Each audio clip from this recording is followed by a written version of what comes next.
Une grève illimitée. Une partie des employés de Gabon Télécom est à l'arrêt depuis le 13 novembre. Le personnel revendique le respect des accords signés avec la direction après la privatisation de 2007, date à laquelle Maroc Télécom avait racheté l'opérateur gabonais. Quelques 1200 employés avaient alors été licenciés. 7 ans après, le personnel de Gabon Télécom conteste l'augmentation de la masse de travail pour un salaire qui n'a pas changé. Les salariés estiment que la fusion de Gabon Télécom et de Liberty a entraîné pour eux un cumul de charges non compensées par des augmentations salariales.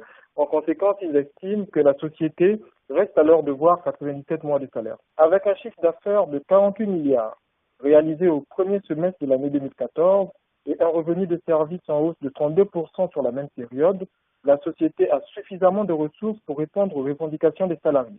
Lors du rachat par Maroc Télécom, Gabon Télécom et sa filiale mobile Liberty sont fusionnés, mais le personnel de l'ex-Libertiste reste mieux payé, une injustice que le syndicat gabonais des télécommunications souhaite corriger. Au-delà de la situation au sein de l'entreprise de téléphonie, cette grève donne une indication sur le climat social au Gabon. Il faut se rendre compte aussi que le climat social est particulièrement tendu en cette période sur le territoire de la République gabonaise.